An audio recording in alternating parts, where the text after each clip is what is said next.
Welcome everyone to Salty Socks episode. I can't really remember right now. We have with us our very first guest appearance. It's Shane Kingston. Shane, welcome to the Oh gosh. How y'all doing? Hey, what's your name? Actually, Sean, tell us who is with us today. Today we have a good friend of ours, a member of our close inner circle of friends, Brett the Spaniard Anderson. And not only is he here because he's a huge fan of the Salty Socks podcast, but he has a little bit of insider knowledge, a subject matter expert, if you will, on some of the topics we're going to be covering today. I'm a bit skeptical about what he actually is a subject matter expert in, but I'm excited to see what Brett has to say later on in the podcast. Well, spoiler alert. There are no spoils to be alerted. Brett has never actually seen a Star Wars movie, so this will be interesting. First guest. I'm excited to take part at the Star Wars. Yeah, well, it's Star Wars, Brett. That's not how the Force works. So I think for this episode, since we have Brett with us, we're going to do a little bit of predictions, no spoilers, about Star Wars Episode 9, The Rise of Skywalker.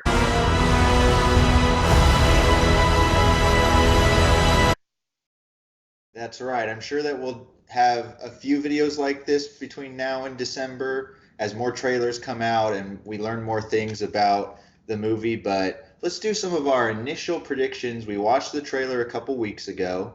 Okay, we've had some time to think about it. And so what do we think is going to happen in Episode 9, but let's talk about what we want to see in Episode 9. What would be a satisfying conclusion to the Skywalker saga? Okay, I'm going to say it right now, right off the top. Rose and Poe. Yep, Rose and Poe. You didn't see that one coming, did you? Rose and Poe. Okay, you are a little too obsessed with subverting expectations. You're not doing a Rose and Poe thing. You're expecting a big twist. Yes. I like where your head's at. There's going to be some shocking things that are unexpected, but I think the Finn Poe thing has a lot more backing to it. You think? That's an interesting I question. don't realistically think that, but let's just say in the last movie they dialed it down a notch, and I think I was a little disappointed. They didn't seem to be as close. There were very few interactions. So I'm hoping in this last movie, at least the bromance, if not the pomance, comes out a little bit. The Poe-mance. Oh, Dameron, you're alive? Buddy. Oh. No. Keep it. It suits you. That's a term. I've heard that before. All right. I'll use that from now on. So I do think that was a criticism of The Last Jedi, is that our big three, Rey, Poe, and Finn, barely spend any time together in the movie. Whereas J.J. Abrams has already come out and said that this is an adventure that all of our characters go on together. I think that is the right move. I think that's what people want to see. It'll be so I think we'll get some of that. Whether or not there's a romantic connection between Poe and Finn, I'm wondering if there's going to be a romantic connection at all between anyone. I don't think I'm going to predict there's no romance whatsoever in Episode 9. Very interesting. Because I know a lot of people want the Rey and Kylo Ren. They want the Reylo connection. Yeah. And I don't think that's going to happen either.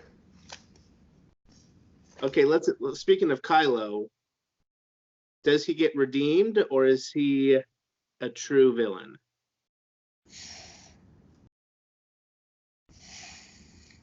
That's what everybody's asking. Like, nobody knows the answer.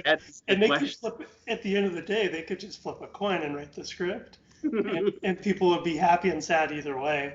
That's a good point. Yeah, my prediction is that at the end of Episode 9, the Skywalker bloodline will be extinguished.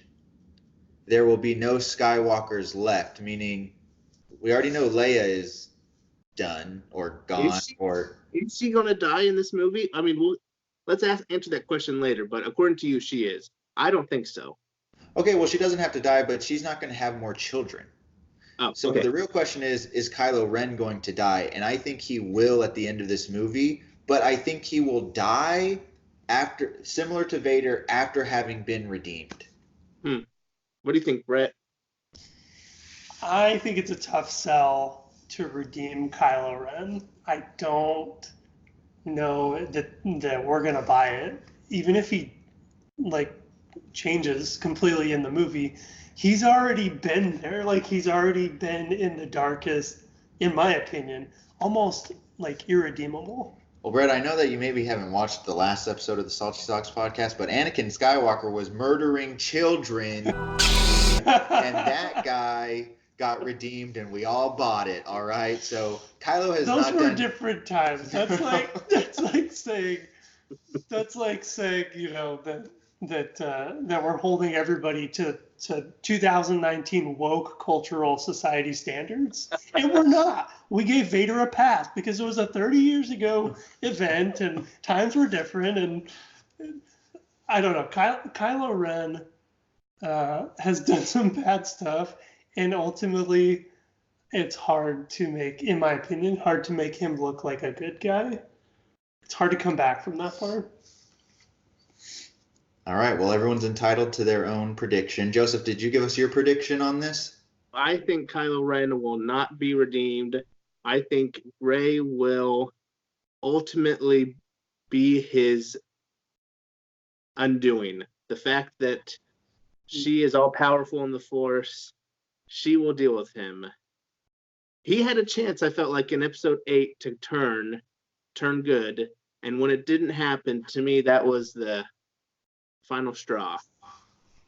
And everybody did root for him in that moment. So I get how we're quick to kind of forgive that kind of stuff, because in that moment in the room, I was like, yeah, Kylo and Rey all the way. Like they're gonna rule the galaxy together. Like this is perfect. But That would have been cool. Didn't work out that way. What do we think about Princess Leia, Senator Leia, General Leia? What's going to be? How are they going to deal with her? I'll go first. I think she will go. I think she'll have her scenes. You know, they obviously have a scene at least of her and Rey. It'll be interesting. I'm kind of interested in the already for the behind the scenes footage about how they did that, because Rey has a different. Supposedly that was shot during episode 7, but she has episode 9 hair. So I'm wondering how they did that. They had like a stand-in. But besides that, I'm interested to see how they deal with Leia. I really hope they don't kill her character. I would love it if she could keep being used for future projects or future books or future shows, or I personally would like her to kind of still be around. Yeah, I don't think that I don't think that they need to kill the character. But I am getting the feeling that she will have some scenes, but ultimately will be an inconsequential part of the story. Like, I don't think they have enough material and enough scenes from unused footage to really weave her into the movie throughout the entire story and make it make sense. I think it will be very limited, maybe even just like flashback stuff. I don't know. Maz Kanata, remember how they used Maz in 8, kind of like that kind of usage? I think it'll be a little bit more than that, but I don't think that she will be like a pivotal player in the movie. It'll be less than we saw her in 8 and 7. Way less. What do you think, Brett? I don't have an opinion on this. I don't know what to say. I think, you know, she played an important part in the story from the very beginning, and I thought they were kind of wrapping things up in the last movie. I didn't think she was going to play much of a big part in the future. Speaking of Leia, let's talk about Luke. How much is he going to be used in this movie? I think, I don't know if it's actually been confirmed anywhere that he's going to be in the movie. Have we had any confirmation that, like, officially from Disney that he's in it? Yeah, remember when they released the cast? He's in the cast. Yes, that's right. So he is going to be in it. How much of a role is he going to play? Mark Hamill has expressed that he wants to be a ghost, not a typical Force ghost, but a ghost that haunts Kylo Ren. See you around, kid. I think that would be amazing if he visited more people than just Rey. That would be a way more interesting dynamic to me if he appeared and manifested himself to Kylo throughout the movie.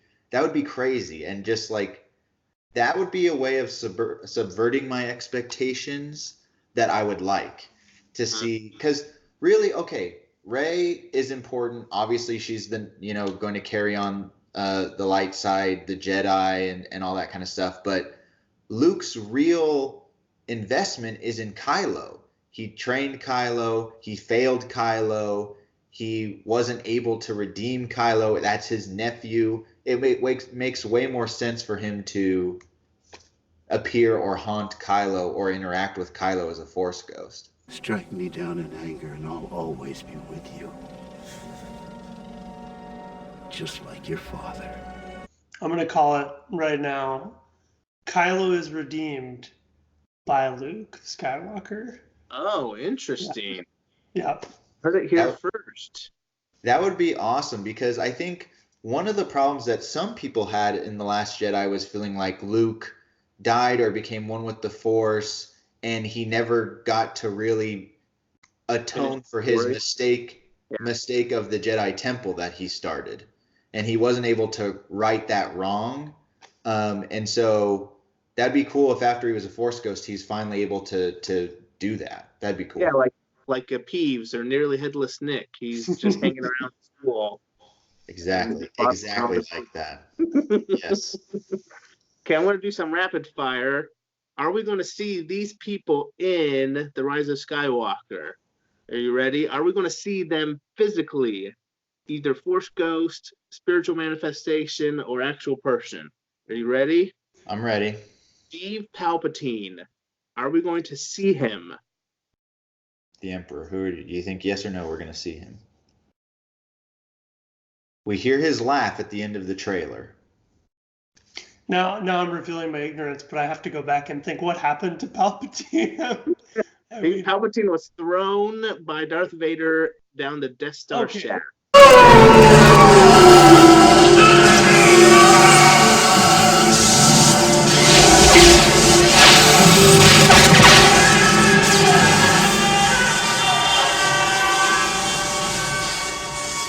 Okay. Yeah.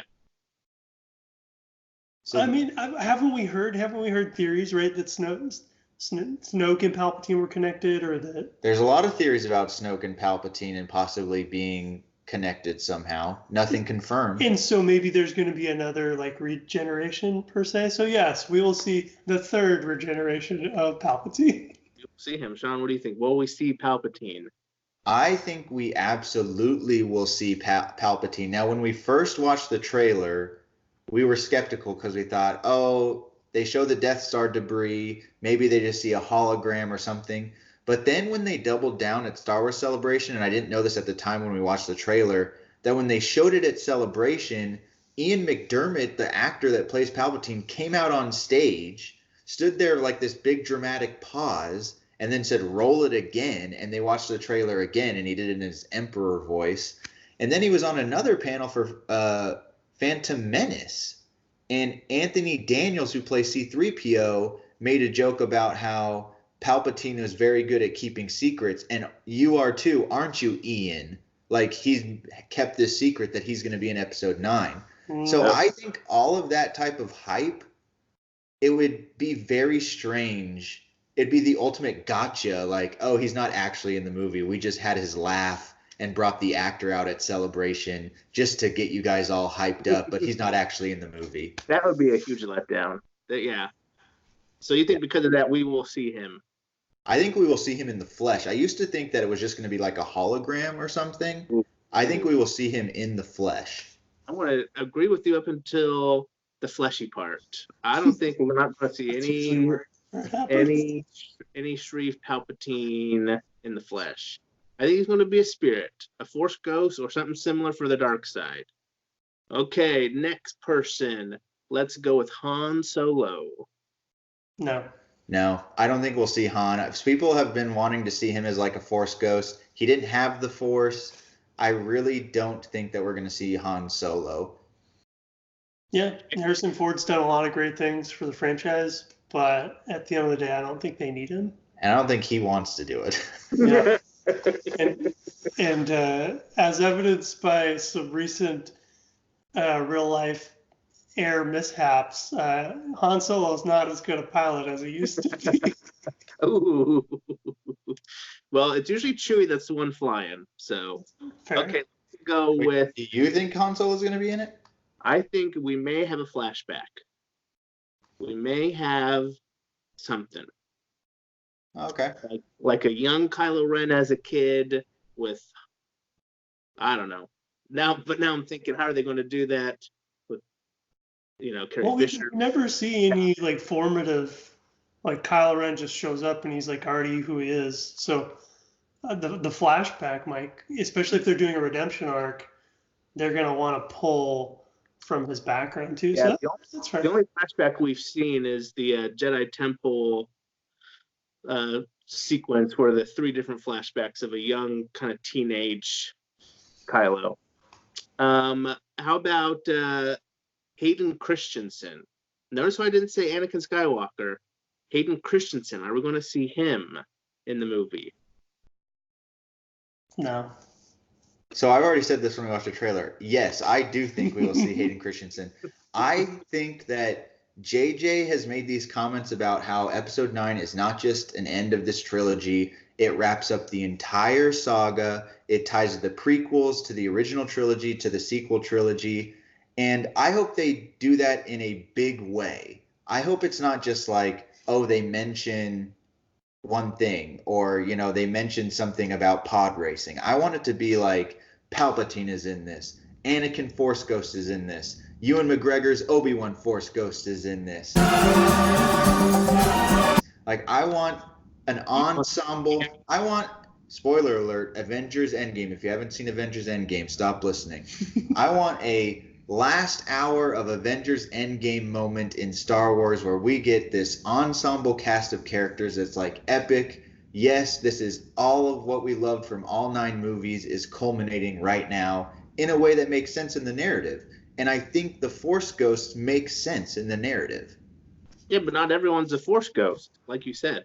Han Solo wasn't a Force ghost. I know. Padme wasn't a Force ghost. Jar Jar Binks, Dex from Dexter's Diner.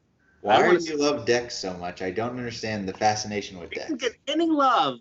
He solves the mystery. Everything hinges on Dex. On how good your manners are, how big your pocketbook is. Okay. And okay, yeah, you're right. Okay, well, you can't put every character in, but the question was Hayden Christensen. I think he will be in it. I think Hayden will be in too. I'd love to see it.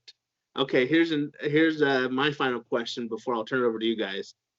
Any planet, we talk about how this is going to be a wrap up of all 9 movies. From the 9 movies, one planet do you hope we go to in episode 9? Where do you want to go? I personally would absolutely love it if we went back to Coruscant. I feel like that needs to happen. I'd love to see what Coruscant is like. I'd love to see just kind of more about what's happened. I know we kind of have the briefest few seconds in Return of the Jedi extended version. I'd like to see more of Coruscant. The real planet that I would want to go back to is Naboo. Yes. Is that what you were going to say? Yes, but it's totally fine. Okay. I see where you're going. Okay, so you tell why you want to go back to Naboo. We need more Gungans. I see exactly what we're doing here. And you're right, that's the closure I need from the last Star Wars movie. They just completely forgot about the Gungans. They're like an instrumental part of the story. And then also when we have, Darth Jar Jar come back, they're going to have to go back and trace his history from him. I mean, there's a strong case to be made for a Naboo setting. listen, not only is Darth Jar Jar from Naboo, let's not forget that Emperor Sheev Palpatine is also from Naboo. And yeah, Brett, the Gungans are fierce warriors and were instrumental in Episode 1 in helping. Awesome would it be if like there was an army of Gungans that showed up to help out? That would be so awesome if Boss Nash showed up, started spitting everywhere, started commanding people to go, and they were throwing their bomb grenades, whatever, at people. Those would be awesome scenes. I don't think that's going to happen though. But there could be a reason to go back to Naboo if they needed to find something of the Emperor's or something. And Naboo's just an awesome planet. I think most people would be excited to see Naboo again. Yeah, I would definitely love it. Well, and there's like a lot of, I mean, you've got obviously the water part of the planet, but then like even just Naboo, the city, there's a ton of time that they put into like the architecture and the style, and like it's a nice setting and it looks good, and they've already got lots of background on it. It wouldn't be bad. And obviously more Gungans. And in the last movie, you got the feeling that the rebellion was shooting out all these messages to try and get help, and nobody was showing up. And that makes a lot of sense that Naboo would show up to help eventually. So maybe they're on their way. That would be awesome. First scene of the next movie. We see them rise out of the swamp. I don't think that we'll get this in Episode 9, but it would be cool to see a large-scale battle. It seems like in the sequel trilogy especially, it's always like a group of 20 versus a group of 100 or whatever. It's just these small kind of conflicts. To see a big battle with big armies on both sides, that'd be pretty cool. I don't think that we're going to get that though. Yeah, I don't disagree with you. I would love to see a big battle. That'd be cool to everyone answer the call at the end of the movie and fight for the right. Yeah. Okay, I have one last question here. In Episode 9, and the things we've talked about, what is one thing that you hope that they show that would be an element they could include in this movie that would make you feel like this is a satisfying conclusion to the Skywalker saga? If it came down to one thing, what would make this a satisfying experience for you? Rey takes the lightsaber, breaks it in half, and throws it. Just like the Elder Wand.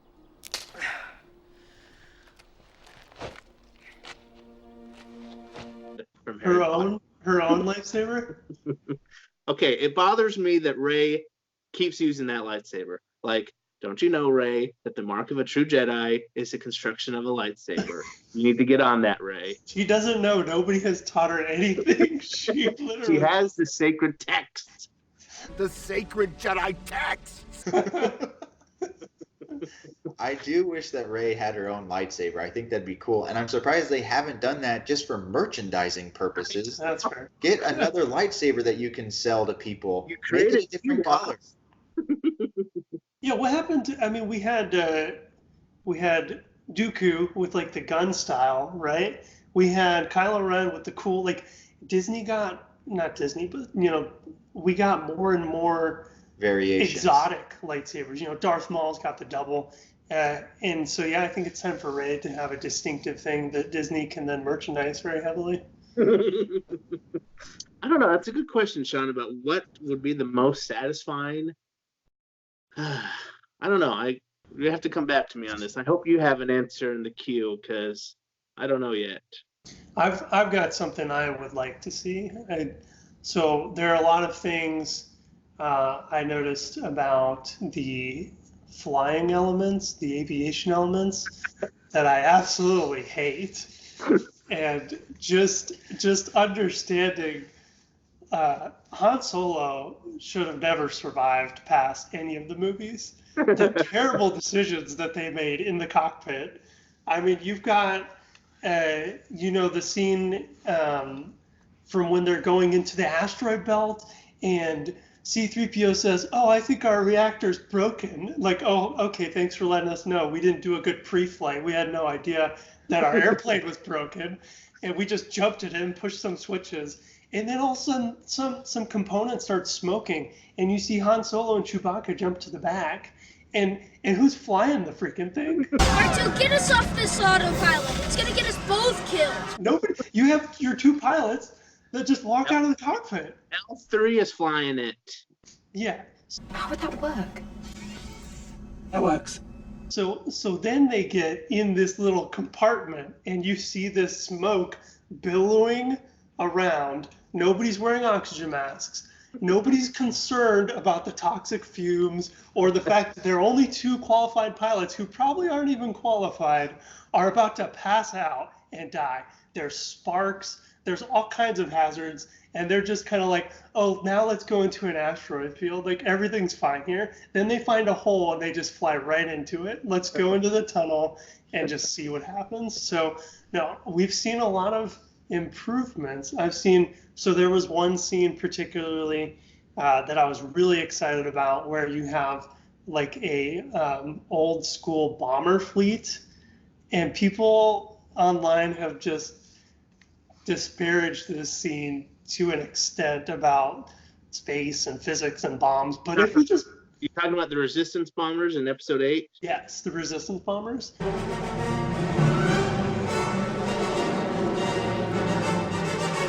That was one of the coolest scenes I've ever seen in Star Wars, because it seemed so personal. You weren't thinking about Luke and Leia and Han. Like, you were thinking about that one crew on that bomber. Yes, that was like the coolest part. You've got the racks of bombs, and you've got the mission, and you've got the people who are going to sacrifice. Like, that's the rebellion right there. Like, don't worry about all these flashy stars of the rebellion. Like, those people in the bomber are the people who are making the stuff happen. And you had some really cool dogfights. You had Poe Dameron command fighter squadrons. Like, we had some really good stuff.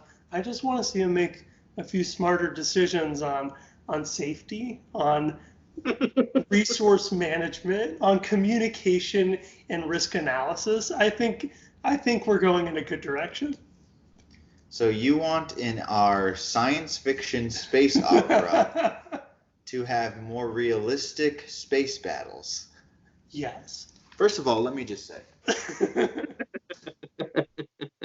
that I feel like Brett does not appreciate the fastest hunk of junk in the galaxy, all right? And to disparage it so flippantly in that monologue he just went on is a little bit offensive. Yeah, you can go back and watch any of the main trilogy, the first trilogy, and you tell me that they're doing a good job. They're flying into planets with no weather reports or advisories. You should appreciate this, Joseph. The weather?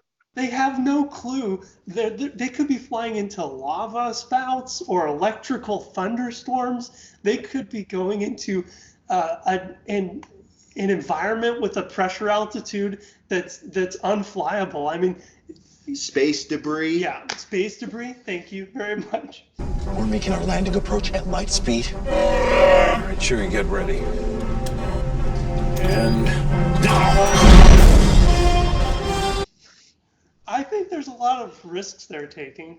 You see these giant star cruisers that are commanded by Imperial admirals, and they're like getting like super close to each other and almost crashing into each other, when you have the entire universe to like just give yourself a little breathing room, so when the Millennium Falcon flies in between you, you're not on a collision course towards each other. Like, there's a lot of terrible decisions that have been made in the past, and I would like to see some better flying. Listen, some of you may be wondering, who is this man and why is he ranting about space flight right now? Does he have credibility? Let me tell you something. Have you ever heard of Cope Middle School in Bossier City, Louisiana? This man was the academic ace of the 8th grade aviation program, all right? 100% on his flight simulator test, 100% on his written test, all right? It's no joke. This man knows what he's talking about, okay? That is why he is a subject matter expert on flying in Star Wars and everything that they do wrong.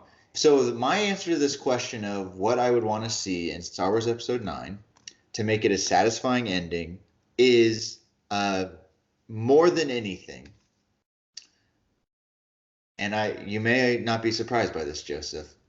A satisfying conclusion to Luke Skywalker's character arc.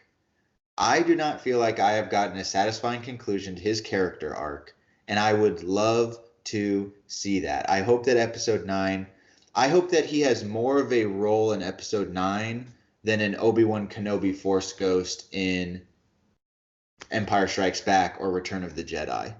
I hope that he is much more prominent, that he's a featured character, and that we get more of his character development, and that The Last Jedi wasn't the end of his character development.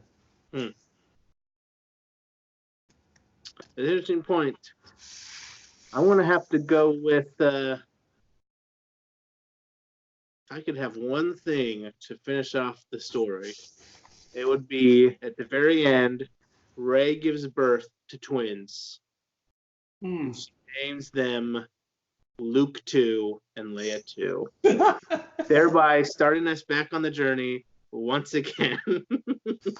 She names them Luke with 2 U's. Luke. Luke. They drink blue milk. And at the very end, we have Kylo Ren shirtless. It's a win for everybody.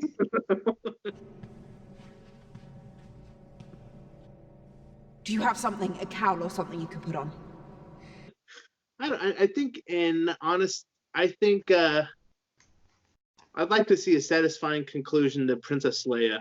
I feel like even though she's this awesome woman in 4, 5, and 6, and even in 7 and 8, I'd still like to see her do one final thing to kind of cement her. She's always kind of been in the shadow of her brother. I'd like for her now to really shine at the very end. That would be satisfying, to see Leia really go out with a bang. No pun intended.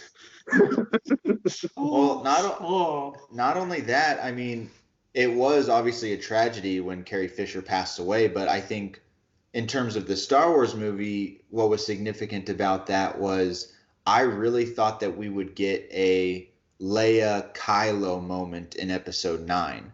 Similar to how Kylo and Han Solo had a moment in Episode 7, father and son.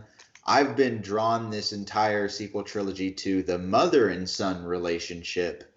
And I would like to see, if possible, I don't know if they'll do it, but I would like to see some sort of interaction or something between Leia and Kylo. And ultimately, when the sequel trilogy first started, I thought that when I first saw Force Awakens, I thought that Leia was going to be the one to redeem Kylo, that it was going to be Leia that brought him back from the dark side. Yeah, she's the one who said to Han Solo, bring him home. They're still good in him. And if you think about it, we saw in Episode 8, she is powerful in the Force, and she's his mother. So to expect Luke to redeem Kylo, I'm like, why wouldn't you expect Leia to do that? She's a much more relevant person to influence Kylo Ren than Luke. I like it. Well, this 10-minute video has turned into another long one, but I'm excited. I'm excited for Episode 9. And Brett, we really appreciate you taking time to join this podcast with us. Where can the good people find you? Oh, wait. You're in Oklahoma. Never mind. Yeah. Thanks for the invite. I have my own competing podcast called the Sugary Socks. And we will also be releasing videos. It's a group of people who really don't know a whole lot about Star Wars, and watching it would probably drive you crazy. Just lots of conjecture that's unbased and assumptions that are unfounded and spurious. hypotheses. So like that's the focus of my podcast. We'll definitely have to keep a lookout for that. Everybody should look up Sugary Socks. I'm sure it'll be up very soon. But until then, we want to hear in the comments, we want to hear your thoughts on what's going to happen in episode 9, The Rise of Skywalker. Do you think our predictions are on base or totally off base? And until next time, Joseph, what should these people do? keep those socks sugary. Keep them sugary, people.